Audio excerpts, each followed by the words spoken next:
فاختلط الرجال مع النساء في الطريق.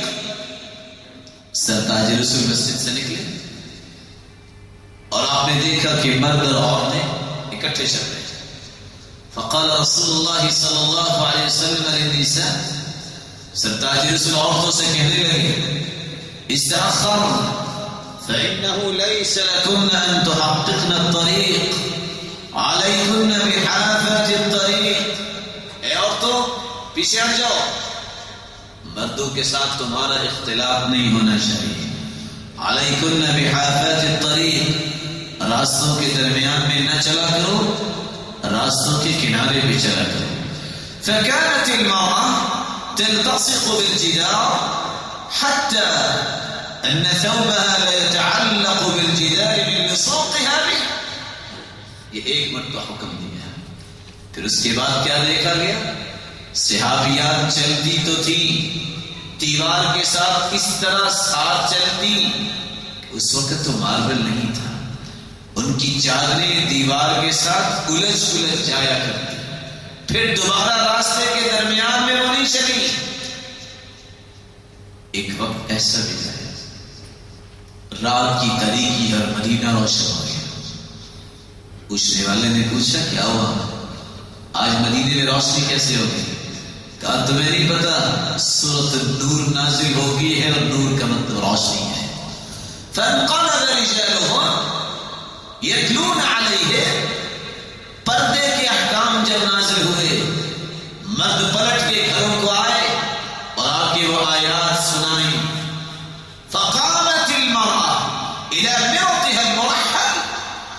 عورتوں نے دن چڑھنے کا انتظار نہیں کیا، اپنی کمر پٹے اٹھائے ان کو چیر کے رات کو ہی پردہ کر کے دیکھا کہ صبح اس طرح پردہ کر کے مسجد میں جانا ہے. جب صبح نماز پڑھنے آئی تو ان کے سروں پہ چادریں تھی کأن علی رؤوسہن الغربان، کالی چادروں میں لپٹ کے آئی. کوئی ان کو پہچانتا نہیں تھا کہ کون ہے یہ ہے اطاعت. عبداللہ بن رواحہ رضی اللہ تعالی عنہ مسجد کے باہر ہے.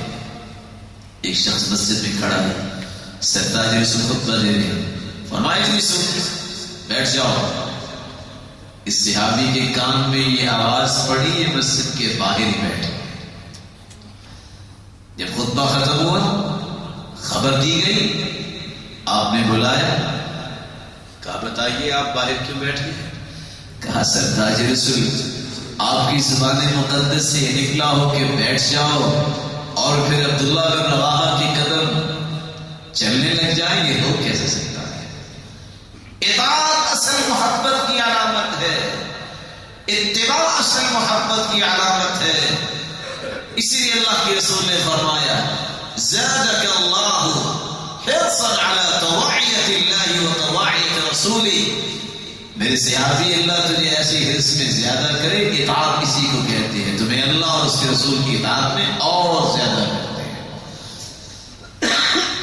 اور محبت کی علامت بھی یہ ہے کہ محبوب کی ہر اشارے پہ محب جو ہے وہ تیار رہتا ہے.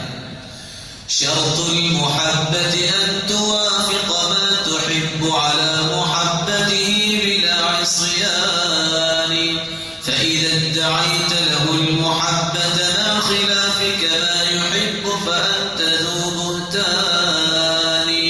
محبت کی شرط یہ ہے کہ محبوب نے جو بھی بات کہی ہے اس کی موافقت کرتے جاؤ اور زندگی کے آخری لمحے تک اس کی نافرمانی سے بچتے رہو. اور یہ حقیقت ہے کہ انسان محبت کا دعویٰ بھی کرے اور پھر اس کی مخالفت بھی کرے تو یہ محبت نہیں بہتان تو ہو سکتا ہے. یہاں ایک لمحے کے لیے میں رکنا چاہوں گا اور مجھے امید ہے کہ آپ میری بات میں مشارکت کرنا پسند کریں گے. اگر میں آپ سے کوئی بات پوچھوں تو بتا سکتے ہیں آپ؟ آواز نہیں آئی. آپ سب کو اللہ کے رسول سے محبت ہے؟ جب کسی سے محبت ہوتی ہے تو وہ پسند بھی ہوتا ہے کہ نہیں؟ بولے بتائیں کائنات میں سب سے خوبصورت ہستی کون سی تھی؟ بولے محمد رسول اللہ صلی اللہ وسلم. مجھے اور آپ کو کیسے محبت ہو سکتی ہے اگر ان کی شخصیت ہمیں پسند نہ ہو؟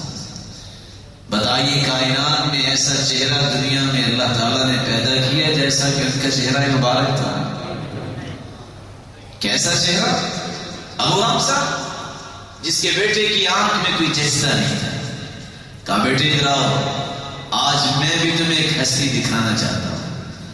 جب اس کی پہلی نظر رخ انور پہ پڑی تو کہتا ہے واللہ ھذا رسول اللہ. اللہ کی قسم نبی ایسے ہی ہوا کرتے ہیں. عبداللہ بن سلام رضی اللہ تعالی عنہ فرماتے ہیں قدمت المدینہ ورأيت الناس قد انجفلوا إلى رسول الله صلی اللہ علیہ وسلم. میں مدینہ میں آیا, لوگ بھاگ رہے تھے اور کیا کہہ رہے تھے؟ قدم رسول اللہ صلی اللہ علیہ وسلم. میں نے کہا میں بھی اس ہستی کو دیکھنا چاہتا ہوں جو کہتی ہے کہ میں اللہ کا نبی ہوں. فلما رأيت, جب میری پہلی ہی نظر آپ کے چہرے مبارک پہ پڑی تو میری زبان بول اٹھی واللہ ان هذا الوجه ليس بوجه كذاب. اللہ کی قسم یہ چہرہ جھوٹا نہیں ہو سکتا. وہ چہرہ جس چہرے کی اللہ رب العزت نے قسم اٹھائی, وہ جب آسمان کی طرف اٹھتا تو وہی کا نزول ہو جاتا. آج کس کس کو وہ چہرہ پسند ہے؟ ہاتھ کھڑا کیجیے. آپ میرے بھائی وعدہ کر چکے ہیں, بتائیے پھر سرتاج رسول کا چہرہ مبارک کیسا تھا؟ محبت ہو مجھے اس چہرے سے.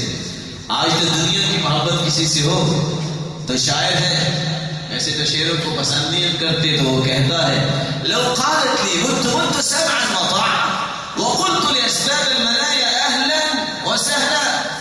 اگر میرا محبوب کہہ دے کہ مر جاؤ تو مجھے موت آئے نہ آئے میں گاڑی کے نیچے سر دے, کیونکہ محبوب نے کہہ دیا. سرتاج رسول نے ایک بات کہی اور صحابہ کرام کی حالت یہ ہے پابند ہو گئے. آج بیچ میں روایتیں ہم سنتے ہیں فاعف اللحى, داڑھی کو معاف کر دو. کسی کو سمجھ نہیں آتی. ویسے ایمانداری سے بتائیے, کچھ لوگوں کا ذہن ہوتا ہے کہ شاید داڑھی سے انسان کی خوبصورتی ختم ہو جاتی, ایسا ہی بولے. اور کچھ لوگ کہتے ہیں کہ نہیں جی بس شادی کے بعد رکھیں گے. آپ کا کیا خیال ہے جن کی داڑھیاں ہیں ان کی شادی نہیں ہوتی بلکہ اللہ کی فضل سے 2-2 3 ہوتی ہے؟ ایسا ہی ہے. اور کچھ لوگوں کا ذہن ہوتا ہے بس جی بوجھ نہیں اٹھا سکتا. کبھی آپ نے دیکھا ہو کہ کسی عالم کو کہ منہ کے بل گرا ہو اس سے داڑھی سنبھالی نہیں گئی؟ دیکھا آپ نے کبھی؟ خوبصورتی کس بات میں ہے؟ میں صرف جھلک دینا چاہتا ہوں کہ میں اور آپ اطاعت کرتے ہیں. آپ نے نام تو سنا ہوگا وہ یوسف علیہ السلام. کہتے ہیں ہم خوبصورت بھی تھے خوبصورت. آپ تو ناراض ہو گئے, جواب نہیں دے. خوبصورت تھے, کتنے خوبصورت. فلما رأينه أكبرنه وقطعن أيديهن وقلن حاش لله ما هذا بشرا إن هذا إلا ملك كريم.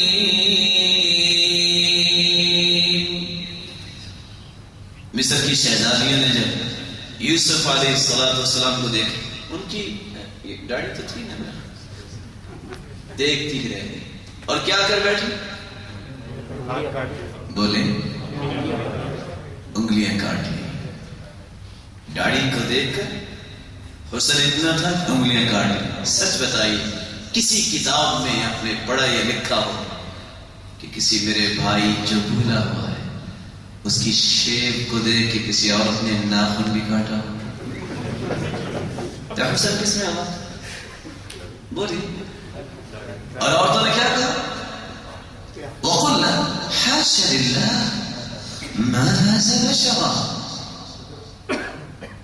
یہ بشر نہیں ہے. ان هذا الا ملک کریم، یہ تو فرشتہ رکھتا ہے. تو یہ فرشتہ صرف انسان بننے کے لیے اس کو رکھنا ہی پڑے. اگر اس کا پنجابی میں ترجمہ، پنجابی سمجھتے ہیں آپ بھائی، اس کا پنجابی میں ترجمہ کیا جائے تو کیا بنے گا؟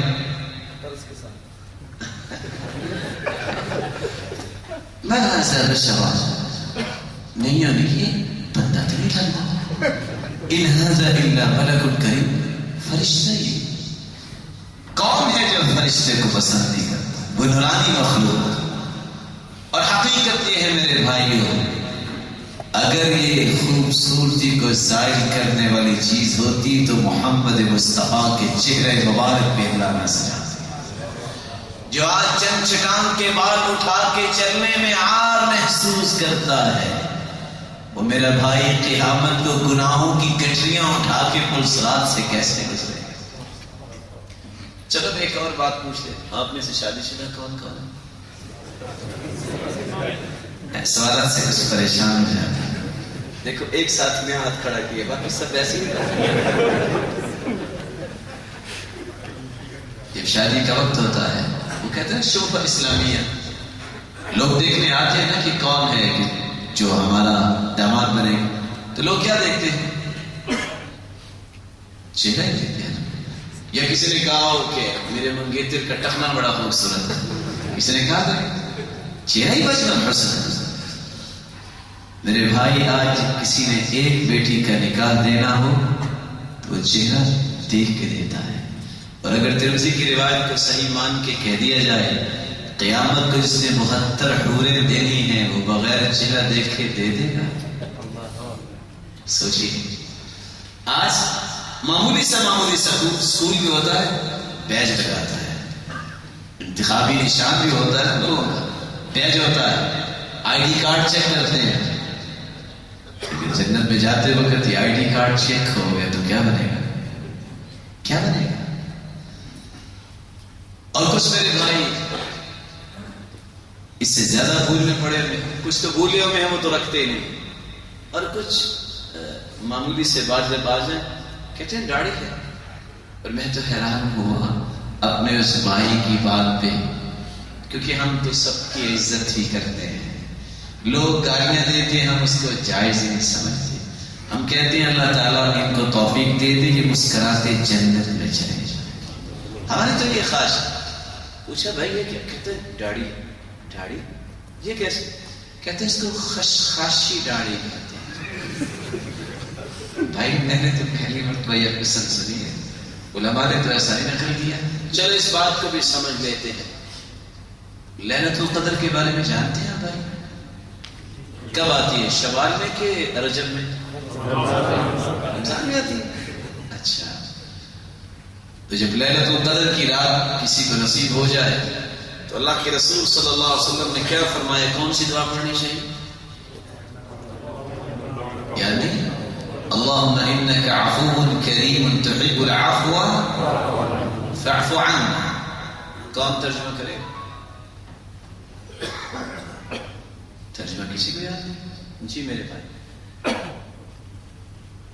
اللہ کہ تو پسند کرتا ہے توبہ کو، مجھے بھی معاف کر. اللہ آپ کو عزت سے نوازے.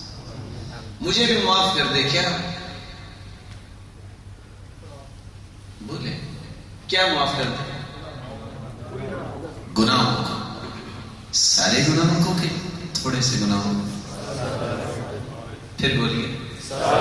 سارے گناہوں کی معافی مانگتے ہیں. کہتے ہیں یہ روایت ترمذی کی ہے اور اس کی راویہ عائشہ رضی اللہ عنہا ہے، اور امام البانی نے بھی اس کو حسن کہا ہے.